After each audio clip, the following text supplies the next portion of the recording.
Reach out and touch somebody's hand. Did you know spiritual warfare can come in different forms and manifest itself even through health, where age is not a factor? Now, your perspective can impact what you think is happening to someone else. Spiritual warfare is real, and I'm speaking from a matter of fact. I've seen many children impacted by spiritual warfare. Lyssa-Ann Clarke is hands-on as a spiritual warfare and deliverance minister and teacher with Holistic Ministries Jamaica. We have prayed for a baby impacted by spirits. And when the baby moves from that particular environment, the baby behaves differently from when they're in the environment where the spirits are. Cry uncontrollably, and you think that the baby is sick.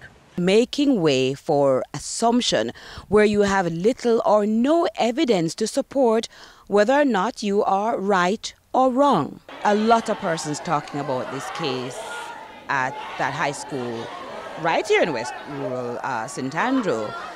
Can you relate to it?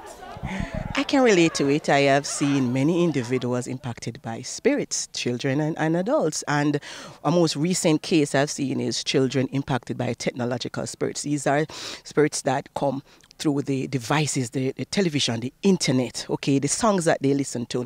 I myself recently was impacted by a song that one of my children was listening to. And I had to tell my child to stop playing that song because of the things that I could see that was being portrayed through the song and the impact that it was having on my mind.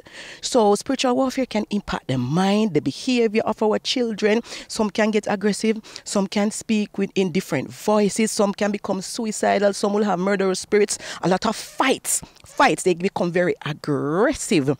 Right? Some might be passive and depressed. Some may cut themselves. Some may become suicidal. You see, spirits don't always manifest how you saw it with the video. One big difference to when she attended Oberlin is the worldwide influence of technology. Now, she says, is not the time to skirt around reality. Luciferian spirit spoke, right?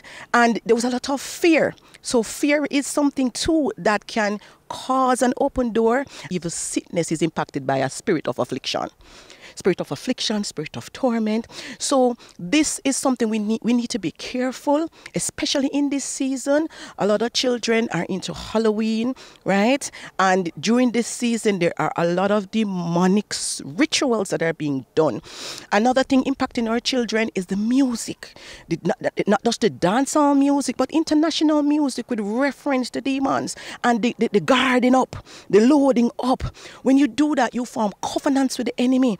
When you come in agreement and even sing a song that has demonic elements, and I'm hearing the Holy Spirit speak about charms and hypnosis, we have to be careful because this is the result. We become demonized. We become spiritually oppressed, and there are some persons who are possessed.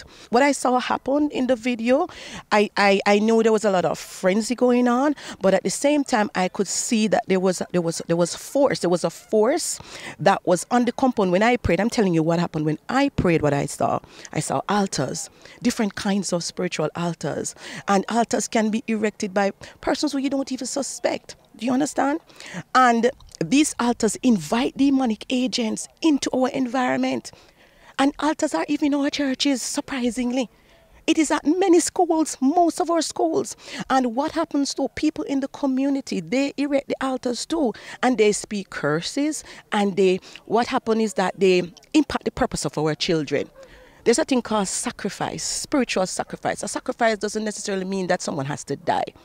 But when a sacrifice happens, it can impact your purpose, your future. You can become stagnant. You can regress. There's so many things that happen, and you're wondering, you go to school and you study, and you wonder why it is that you cannot progress. It is because of these spiritual things.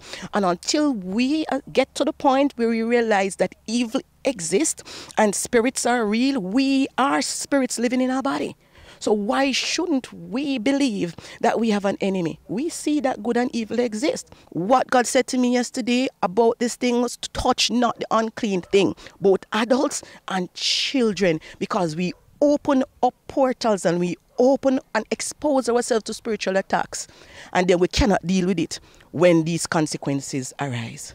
I am Curlin Brown. Let's continue to inspire Jamaica. Reach out and touch.